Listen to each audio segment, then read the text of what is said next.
Hi everybody, welcome to my parents' yard on Staten Island. This is the house I grew up in, so what makes this garden special is all of these plants have lived in New York for many, many years. Most of these tropicals go inside the house during the winter. So I'm going to show you how they look in June, which is, a very early part of the summertime, of course, and that does mean that they might look a little bit damaged. That's okay. So if you are growing tropical plants and you rescued them from the winter cold inside the house and now you're just disappointed, don't worry, they will catch up. And no, I'm not shoveling snow. Snow shovels are just really good at picking up yard debris. Okay, so first I'm going to start off with some of my tropical palm trees and then the hardy palm trees. I want to tell you which palms have been really easy for me to overwinter in the house and which ones have been a little bit less easy. I'm going to start off with this fan palm. There's so many types of fan palms. This one is Livistona chinensis, also known as the Chinese fan palm. It lost every single leaf inside the garage this winter.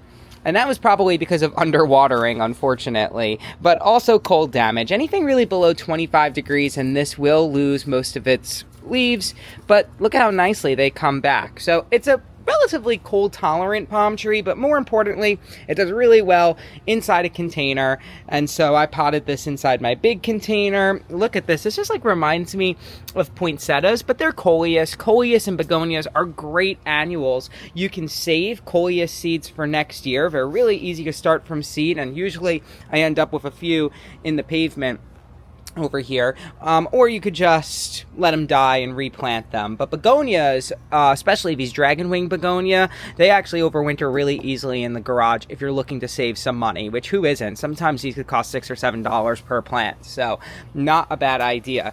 This, by the way, is a non-stop begonia, not a Rieger begonia. I want to actually give you the exact plant tag because the Rieger begonias look really similar, but they're not going to survive the heat of the summer. So non-stop mocha white, that is the name of this cultivar. Look at the beautiful leaves. That's different than a Rieger, and you get these really cool double flowers that do bloom all summer in white, in yellow, in orange. I have that growing underneath a Brugmansia, which is an angel trumpet. Beautiful leaves on this variegated angel trumpet, but the flowers are even nicer, and that will come later in the summer. So just a few potted plants. I'm kind of transitioning into growing a lot of containers for my parents that will come back every year.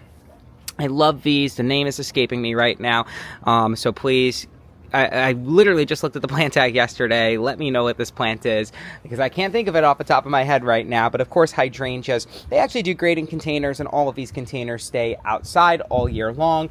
And speaking of containers, we'll go right to one of my hardy palm trees. I have some in the ground, but they also make great container palm trees. So if you live in a climate that's kind of borderline for windmill palms, Trachycarpus fortunei, they're a zone 8 palm tree. Even though they're rated for zone 7, I recommend them for zone 8 and up, and they make great container plants. So this one goes in the garage during the winter. You could put it into the house. It's a really great plant. Of course, next to my fig. Figs are interesting because they're actually inverted flowers. So this is not a fruit. It's technically a flower. If you've ever opened up a fig, you know that it kind of has these yellow stamens on the inside of it. Those are the flowers. So the reason why that's important is because it's going to ripen without any pollinators. Most fig varieties do not need pollinators to ripen, and on top of that you get lots and lots of fruit. So if you notice, though, there are two different types of fruit growing here. We have large fruit right now. This is the one that overwintered last year, called the Breba crop. So during mild winters you'll get figs in July, and these are a larger fig and sometimes really tasty, sometimes not, depending on the variety. They could be sweet or maybe just kind of watery. These are really sweet on this Biagos Blush, which is the variety growing here. And then if you notice, right next to that is the smaller figs. Those are the ones that are ripening on this year's growth. So you see the Brebas are on last year's growth. You can see the woody part. And then the new ones, that ripens later in the summer. So if you are taking really good care, that's why some people wrap their figs. If you don't live in a mild climate, I did not wrap this. This is just, totally hardy here for me. But Some varieties will give you Breba crops better than others, and I have a lot of Breba crop on this year. I've got about 20, so I'm gonna be doing a lot of good eating. But I told you I was gonna talk about the palm trees, so here we are. Let's talk about the palm trees. First, I'm sorry, the Plumeria goes first. This is my largest Plumeria. It sits inside my house. I think I have some videos where I take it out of the house, so maybe you should take a look if you haven't seen it yet, because it's pretty wild. And it's got lots and lots of flower buds on it, more than I can count. I think almost every tip has a flower head, and that has hundreds of flower buds. Now I promise I'll talk about the palm trees and we'll backtrack to some other stuff. This is a bottle palm. It's one of the more common tropical palm trees that you'll see, and I'm just gonna flip the camera around, give you a little bit of a size comparison. So I am like 5'7", and these palm trees are significantly taller than me, so they are a pain to bring inside. I have had them for more than 10 years. This was actually a high school graduation gift, so this is significantly more than 10 years. This is like going on 15, I believe. That is a Calendula, a Christmas palm. So these make great house plants if you give them the right conditions. I have a skylight, and I noticed that skylight is really key to getting these to survive. I love the thick trunk on this. Unfortunately, the trunk is actually split over time. There was some damage when I bought this bottle palm, but it doesn't seem to be harming the growth of the plant at this point. It stayed in this container its entire life, so these do make good container palms, but depending on what your house looks like during the winter time, it may be better in some homes than others. This is a windmill palm, of course, and mine are producing seed. You can see last year's seeds. These do typically produce seed in late spring, early summer, so that'll be the time you see it. And as far as I know, most windmill palms need a male nearby in order to get seeds. So this is a female, this is the male that is all done producing its pollen for the year, and it pollinated the one next to it just by chance. I had no idea which was which. Now I want to talk about some of the more cold tolerant stuff. I have a lot of Gardenia. Gardenia are known to be tropical plants, but this is a hardy Gardenia that I really love. This selection is called Summer Snow, and it's been my most successful, and it's also the most tropical looking. These do typically bloom in July and early August, and here we are right on schedule. We're in June, and we have lots and lots of flower buds. I do not protect this. It is in a good spot close to the pool, southern exposure, so that is helpful for sure. I do have another hardy gardenia called Frostproof, and that one has survived the winter from time to time, but it's not reliable like the Summer Snow series is, so I have it in a container in my parents' yard. The one in my yard on Long Island is doing pretty well, but this one in a container is a powerhouse. So many blooms. It is a flusher. It blooms kind of all at once, and it is absolutely amazing when it does bloom in late June, early July, and then kind of sporadically you'll get a few blooms. Similarly, I have another somewhat hardy but not fully hardy plant called a banana shrub. This is a Magnolia Figo. It is a type of magnolia. It's almost done blooming. We have one more flower left, and it smells like bananas. So this does stay outside most of the winter, as well as my Frostproof, and they stay nice and green, and they just go in the garage when the time comes. So kind of fun plants to have. Another plant that I have stays outside most of the winter is my Mediterranean fan palm. I have experimented with growing these in the ground, and they do need protection every year here in Zone 7 if you want to keep them in the ground. They're definitely more of a Zone 8 plant, but in a container, they do great. I've had it in a container for many years. It goes in the garage, so that's another garage plant. I definitely do not keep my Fiddle Leaf Fig in the garage. This is a finicky house plant, but a great, great summer patio plant. Look at all those lush leaves. I got this as a clearance plant 3 years ago, and it's huge now. Chamadorea Microspadix is also known as a hardy bamboo palm. This palm tree has seen snow, and look at how tropical it looks. It is alive, it is well, it actually produces seed every year. So Really great palm tree. I think that's about it for palm tree talk. So now we're going to talk a little bit more about hibiscus. A lot of people have been messaging me about how their hibiscus are struggling. My hibiscus drop most of their leaves when they go outside. By the way, look at how bare this area is. The canna's overwintered, but they're just starting to come back up. So again, you know, this is not necessarily the prettiest time of the year for tropical plants. It is okay. But look at all of the buds right now on this hibiscus. So usually my rule of thumb is you start getting hibiscus blooms from your plants that you bring from inside the house around 4th of July. Definitely worth bringing and saving, but some hibiscus overwinter in the house better than others. This one's called Candy Cane. This one did okay, and this one did really, really well. I had it right against a south-facing window, and it did spectacularly. Look at all of these new buds that are coming up. It looks like it bloomed a little bit while I wasn't here, because this is, of course, my parents' house. I don't live here, but lots and lots of buds coming up on this. I do garden here, though. Now I want to show you a comparison with this Cajun inspired, forget the exact name of it, but we're going to go with Cajun Wind or something like that. And anyway, this variety of hibiscus looks a little bit more worse for wear. It dropped every single leaf when it went outside, but it's recovered pretty nicely. We see lots of new growth on all of the branches. It's coming back. No buds yet, though. So this will probably stay, you know, until August. It probably won't produce any flower buds. So is it worth saving a hibiscus, a tropical hibiscus? I think it is. I really do, because I find that, yes, they may not bloom all summer because they're taking some time to regrow after the awkward transition from winter to summer outside, but they get really big.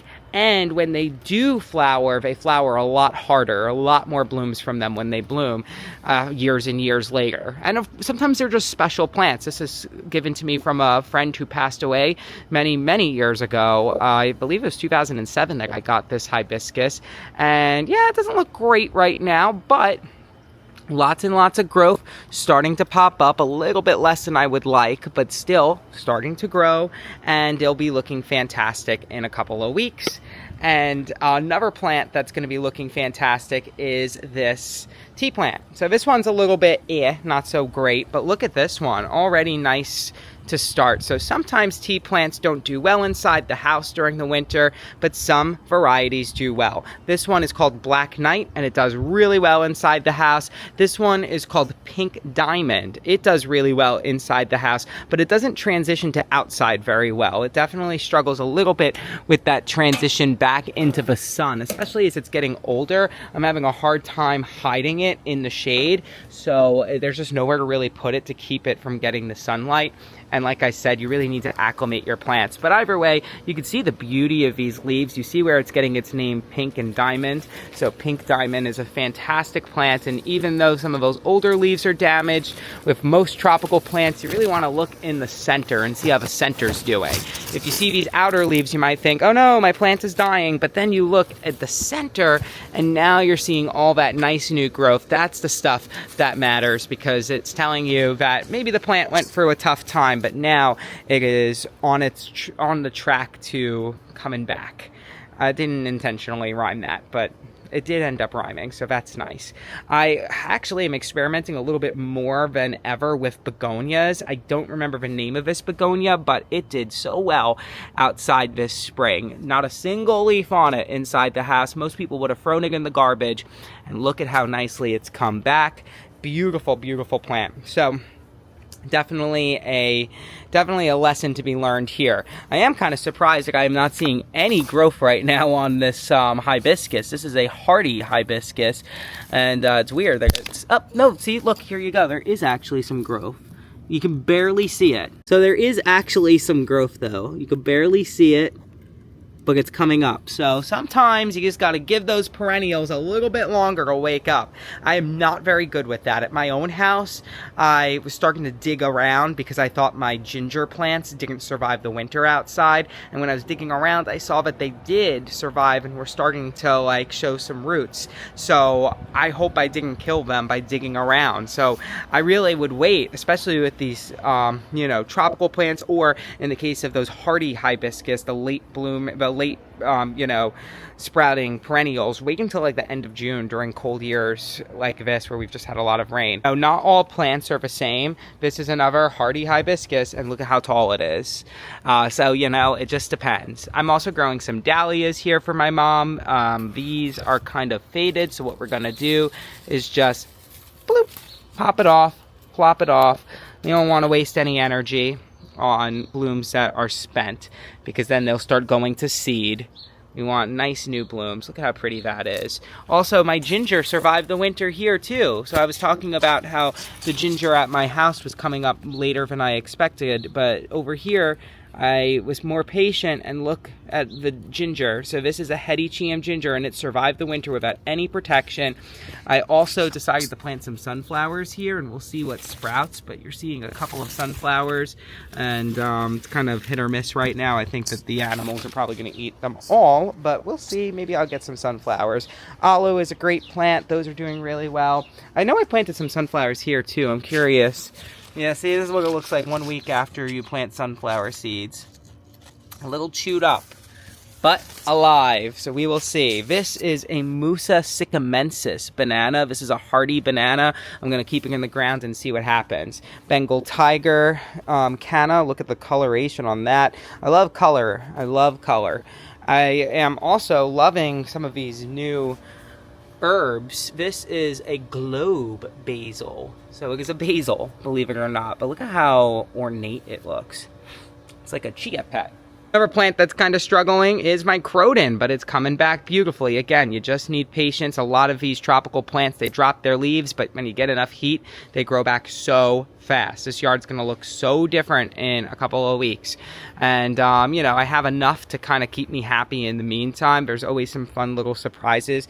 These Gardenias are so pretty. I love that. I love that I have some Plumeria already in bloom. Look how pretty that is. So it's a pretty exciting time of the year, and a lot more is going to be coming into bloom before you know it. So just a quick little overview of how the garden's looking now. Another highlight is this basket that I put together in this barrel of, it's not really a basket, it's a barrel of flowers. I'm loving this combination.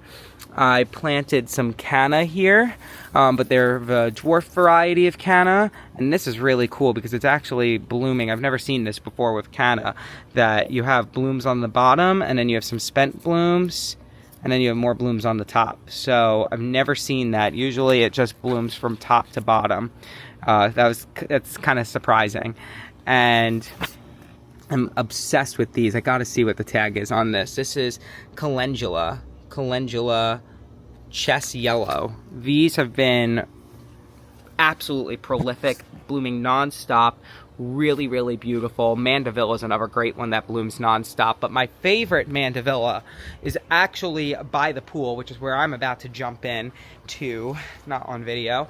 The reason why I love this Mandevilla is because not only is it a nice view here, you get the palm trees, you get the pool, but look at the way these shrimp plants are filling in. I love these shrimp plants. They're so pretty next to the Mandevilla. The Mandevilla grows very fast. It's going to climb all the way up this trellis, and the shrimp plants will fill out really nicely. Everything's going to look really good.